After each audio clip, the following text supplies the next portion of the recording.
Hello friends, જય શ્રી કૃષ્ણ બધાને।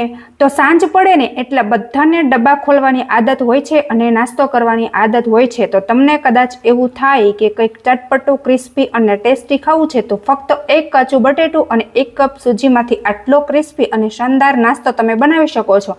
તો ચાલો રેસીપી બનાવવાનું શરૂ કરીએ। તો ચાલો સૂજી અને કાચા બટેટાનો એકદમ હેલ્ધી, ક્રિસ્પી, ટેસ્ટી નાસ્તો બનાવવા માટે ગેસ ઉપર આ રીતની મેં એક જાડા તળિયાવાળી સ્ટીલની કડાઈ રાખી દીધી છે અને હવે આપણે એની અંદર 1 પાવડું જેટલું તેલ નાખી દેશું।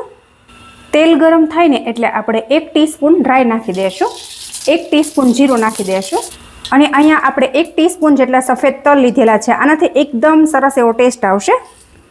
હિંગ નાખી દેશું, આદુ મરચાં લસણની પેસ્ટ નાખી દેશું અને હવે આ વઘારની અંદર આપણે પાણી નાખી દેવાનું છે। તો હવે અહીંયા તમે જોઈ શકો છો કે એકદમ મસ્ત મજાનો સુગંધીદાર આપણો વઘાર રેડી થઈ ગયો છે। જો આ રીતે તમે આદુ મરચાં લસણની પેસ્ટ ઉમેરશો ને એટલે એકદમ મસ્ત મજાનો ટેસ્ટ આવશે। ઇવન જો તમે લસણ ના ખાતા હોય તો આરામથી સ્કીપ કરી શકો છો અને સાથે જ અહીંયા આપણે ટેસ્ટ અકોર્ડિંગ મીઠું નાખી દેવાનું છે। તો હવે જો આ વઘારને આપણે એકદમ મસ્ત મજાનો ઉકળી જવા દેવાનો છે, ત્યાં સુધી આપણે થોડી આગળની તૈયારી કરી લેશું। અને હવે જુઓ, ત્યાર પછી અહીંયા મેં 1 કાચું બટેટું લીધેલું છે। બટેટાને આપણે એકદમ સરસ રીતે આ રીતે પિલર્સની મદદથી છાલ ઉતારી લેવાની છે। તો અહીંયા મેં મોટી સાઇઝનું બટેટું લીધેલું છે। જો તમે નાના બટેટા લેતા હોય તો તમારે 2 થી 3 લેવાના, અથવા તમારા ઘરમાં જેટલા મેમ્બર હોય અને તમારે જે પ્રમાણે નાસ્તો બનાવવો હોય એ રીતે તમે ક્વોન્ટિટી લઈ શકો છો। જો આ રીતે બટેટાને છાલ ઉતારી લેશું અને ધોઈ લેશું। તો અહીંયા મેં બટેટાને એકદમ સરસ રીતે છાલ ઉતારી અને 2 થી 3 પાણીથી ધોઈ લીધેલું છે અને ત્યાર પછી આ રીતને આપણે ખમણી લેશું અને બટેટાને આપણે ખમણી લઈએ। તો અહીંયા એક બટેટામાંથી તમારે ખૂબ જ ઝાઝું ખમણ નીકળશે, કેમ કે આ બટેટું ઓલરેડી મોટું છે એટલા માટે।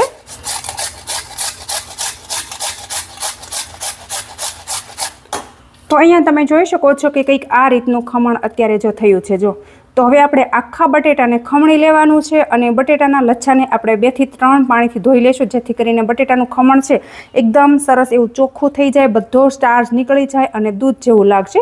તો બસ ખમણી અને બટેટાને આપણે ધોઈ લેશું। તો અહીંયા તમે જોઈ શકો છો કે બટેટાના ખમણને મેં એકદમ મસ્ત મજાનું ધોઈ લીધેલું છે। જો આ રીતે કેટલું સરસ એકદમ છૂટું છૂટું છે। જો તો બસ હવે આપણે જઈશું ગેસ તરફ। તો હવે જુઓ મિત્રો, તમે અહીંયા જોઈ શકો છો કે આપણે જે પહેલાં વઘાર રેડી કરીને રાખેલો હતો એ પ્રોપર ઉકળી ગયો છે અને ત્યાર પછી અહીંયા આપણે હવે બટેટાના લચ્છા લેશું અને આ પાણી સાથે આપણે મિક્સ કરી દેવાના છે। તો આ પાણી છે એ ઓલરેડી ગરમ છે એટલે બટેટાના લચ્છા છે એ ચડી જશે।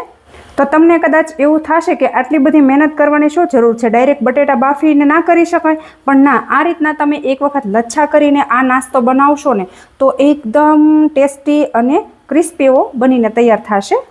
તો હવે જો 1-2 મિનિટ આ જે બટેટાના લચ્છા છે એને આપણે ઉકળવા દેશું અને પછી આપણે થોડી આગળની તૈયારી કરશું।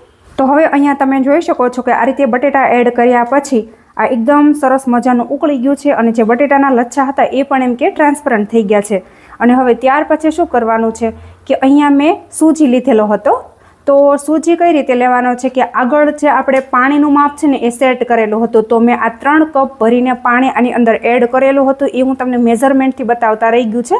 તો હવે આપણે આ 1/4 કપ ભરીને સૂજી લેવાનો છે। તો સૂજી આ રીતે આપણે એડ કરતું જવાનું છે અને સાથે જ આપણે મિક્સ કરતું જવાનું છે। તો અહીંયા તમે જોઈ શકો છો કે એકદમ સરસ મજાનું ઘટ્ટ થતું જાય છે। જો તો થોડી વાર આ રીતે આપણે મિક્સ કરશું એટલે એકદમ સરસ મજાનું ઘટ્ટ થઈ જશે।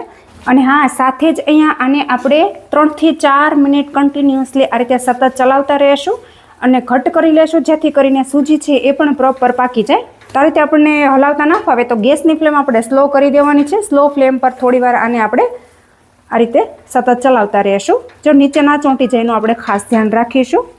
જો દેખાવમાં કદાચ તમને એકદમ થોડું લાગતું હતું, પણ જો અત્યારે આપણે સૂજી એડ કર્યો ને એટલે કેટલું બધું આની ક્વોન્ટિટી છે ને એ વધી ગઈ છે। જો તો હવે જુઓ મિત્રો, આ રીતનું હું કર્યું છે પણ આની સુગંધ એટલી બધી આખા ઘરમાં આવે છે ને કે વાત જ ના પૂછો।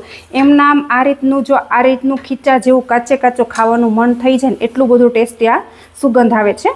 પણ ના, આને આ રીતનું આપણે બિલકુલ નથી ખાવાનું. તો આની આગળ હું તમને પ્રોસેસ પણ બતાવવાની છું. તો વિડીયોને તમે પૂરેપૂરો જોજો અને રેસીપી સારી લાગે તો કોમેન્ટમાં તમારો ફીડબેક જરૂરથી આપી દેજો.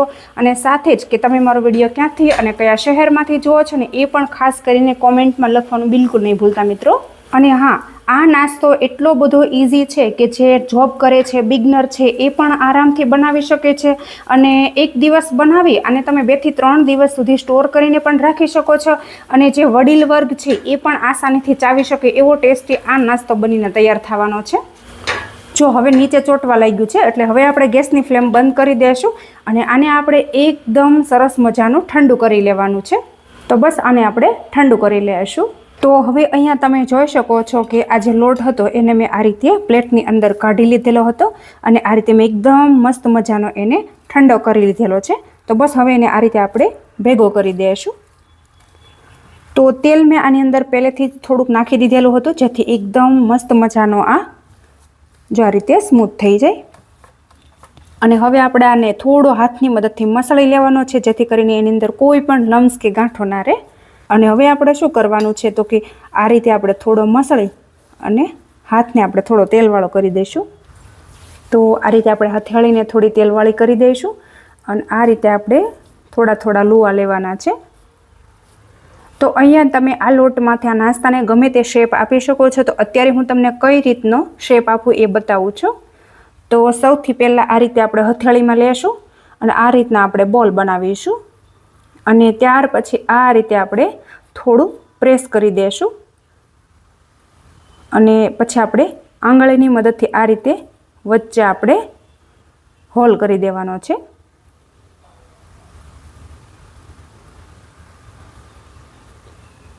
જો આ રીતે. અને એની થિકનેસ આપણે વધારે જાડી નથી રાખવાની, નહીંતર અંદર તળાવવામાં થોડો પ્રોબ્લેમ પડશે. તો હવે આ રીતની આપણે બધે રિંગ બનાવી અને તૈયાર કરી લેશું. તો તમે જોઈ શકો છો કે કેટલો મસ્ત મજાનો શેપ લાગે છે જો. અને હા, તમારે આમાંથી સ્ક્વેર કરવા હોય ને, મતલબ કે પતલી પતલી તમારે ચિપ્સ જેવું કરવું હોય ને તો એ રીતે પણ તમે કરી શકો છો.